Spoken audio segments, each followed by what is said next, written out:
Welcome to Ghostly Gazette, where we delve into the eerie and unexplained. In this video, prepare to be chilled to the bone as we uncover 3 spine-tingling tales from the road, featuring encounters with truckers that will leave you questioning what lies beyond the darkness of the highway. Buckle up, because these trucker stories are not for the faint of heart.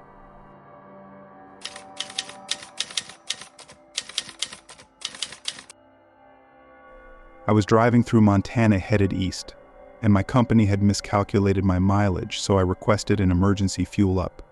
I got a response with the nearest gas station that I could get approved at. It wasn't exactly close, so I turned off the main highway and headed toward my stop. It's pitch black, there's no moon, no city light, and I haven't seen any headlights for about an hour. I'm cruising down the highway, and I see something in the middle of the road at the furthest extent of my headlights, so I slow down, naturally, as I approach it. When I come to pass it, I get one good glance at it and slam on my brakes as I pass right in the middle of the highway. All I could think was, what did I just see? SOI. Back up looking in my mirror until I see its red silhouette in my brake lights. I pull my brakes, put on my jacket, and grab my flashlight and hop out. I walk to the back of my trailer and put my light on it, and there it was. A headless, skinless, mangled corpse. I froze and my jaw dropped. I didn't know what I was looking at. I just stood there, in the middle of the highway, in the cold, stagnant air. The only sound is the hum of my truck 50 feet back, watching the steam rise from this pile of meat. There was no fur, there was no clothing, just a fully intact rib cage with a mess of other miscellaneous bones attached by ligaments. I debated calling the police, as the rib cage looked big enough for someone my size, but I looked at my phone and had 0 cell service. The nearest town was about 50 miles out. When I put my phone away, I flashed my light around, and standing at the end of the road were a handful of coyotes staring at me. Then they started coming through the fence and trotting my direction. I figured this is the part where I get back in the truck before I get into a situation, so I did, and continued on my way. I still to this day do not know if it was human or not. Whatever it was, and whatever had happened, I was almost a witness of. I convinced myself that it was more than likely a deer, and was hit by another truck like my own at highway speeds. That would definitely do significant damage. But in retrospect, I've never seen roadkill missing its flesh before.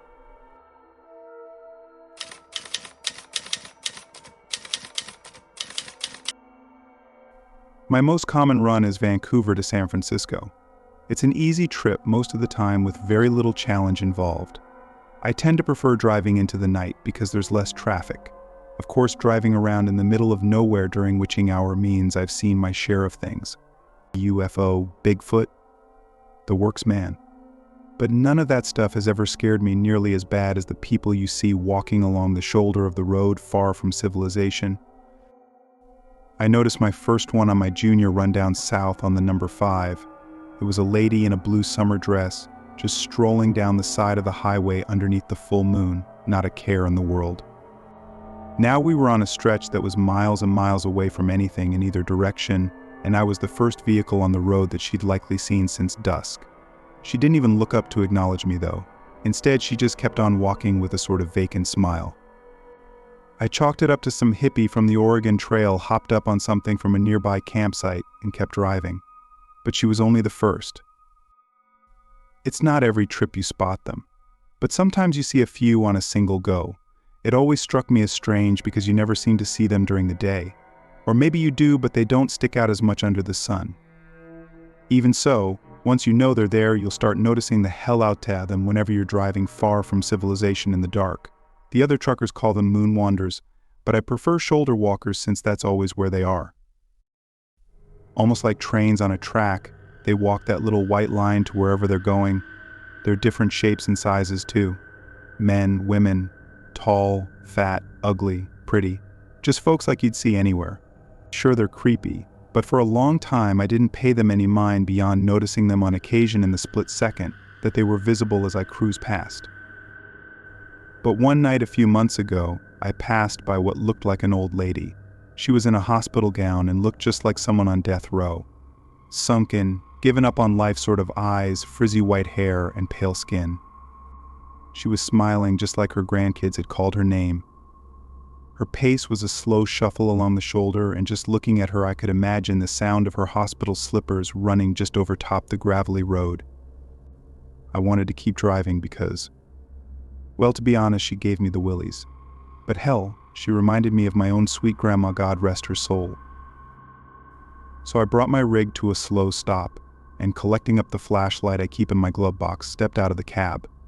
I could hear her coming before I could see her as I'd driven a few meters ahead of her, due to the long stop time. Scrape, scrape, scrape. I could visualize her wrinkly feet in those hospital slippers, shuffling ever onward. Quickly I checked the Maps app on my phone and saw that the closest town to where we were was over 50 miles. No way this old lady was walking that. Putting my phone in my jeans, I held up my flashlight and started walking towards the sound of her footfalls. Hello? Ma?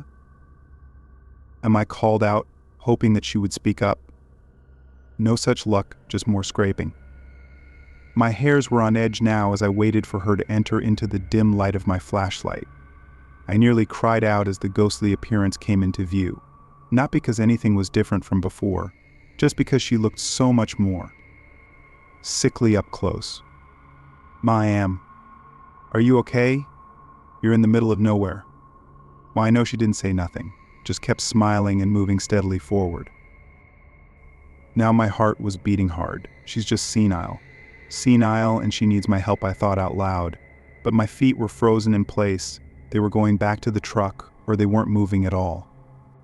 She was getting closer though, and as she reached within 10 feet or so, her wrinkled hands began to reach slowly up. Her fingers wiggled in my direction like a grandma reaching for her grandchild's face. She opened her mouth but didn't say anything, just grinned at me with pale gums. My legs gave out, and as I fell onto my side, she reached down for me with surprising speed and dexterity. Before I knew what was going on, she had her bony fingers around my ankles and I was getting dragged down the road. Desperately, I pulled back, but her grip was superhuman. And the addition of my weight didn't seem to slow her walk in the least. She stared down at me with those beady, sunken eyes, mouth agape, in a smile. I kicked at her with all the fight I had in me and luckily connected with her jaw. To my horror, it was like kicking solid concrete. But luckily she let go, despite having no visible injury. I crawled backwards towards the middle of the road and she kept walking down the shoulder. Her hands fell back down to her side and her mouth closed into a tight-lipped smile. But her gaze stayed locked on mine as she slowly shuffled out of my flashlight's beam. I waited as the scraping bit by bit faded from my ears, and after what ended up being a half hour of stunned silence, I worked up the nerve to get up and go back to my rig. No sign of the lady, but when I climbed into my cab and sped down the highway, it didn't take long to catch up with her. Her eyes were still stuck on me. They probably had been the whole time as she walked away. The last I saw of her as I gunned it away was her thin, chapped, smirking lips. According to some other guys I know, I'm the first to try and interact with a shoulder walker, and if God is good, I'll be the last. Since then, I've seen plenty more, strolling down the highway in the pitch dark. I even saw a kid once, but there ain't no way I'm ever stopping again for them. And if you're smart, you won't neither. Since that night, the shoulder walkers are always looking right at me when I drive past, which they never used to do. Almost like since that old lady saw me, they all did. I'd hate to think what would have happened if I'd not managed to get free. But I can rest easy knowing I've put my warning out there in public. Maybe I'll save a few folks with this story.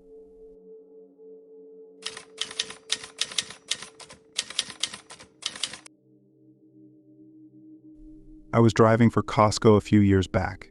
It was around this time of year. We usually took extra toy shipments to various locations due to the holiday season. We got a call that one of our locations in rural Kentucky needed to restock their giant Spider-Man dolls. They knew I was a fast driver, so I was giving the last-minute late-night duty. I loaded my truck and headed out on the 265. It was around 3 a.m. when I started to have this eerie feeling. I chalked it up to just being tired and popped a couple of no-dos. About 15 minutes later, the road started to fog up. I mean, more so than any other time before or since. It got to the point where I had to pull off to the side and wait. There weren't any other cars on the road, and I was ahead of time, so I figured I could wait until it cleared up a bit. About 5 minutes of sitting still in silence, my truck goes dead. No lights, no engine, nothing.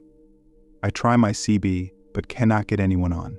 I check my cell phone and there is no signal. As I'm sitting there contemplating my next move, I hear what sounds like a child crying.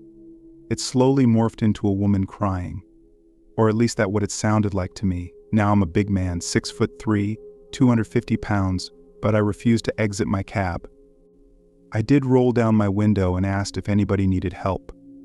At that point, the crying stopped. Then I heard what sounded like a sinister laugh.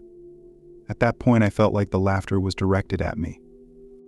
I rolled up my window, and it seemed like the more scared I became, the louder the laugh went. Then, as soon as it started, it stopped. And just like that, my truck started back up and the fog dissipated. I drove out of there like a bat out of hell. I get to the next truck stop and pull in.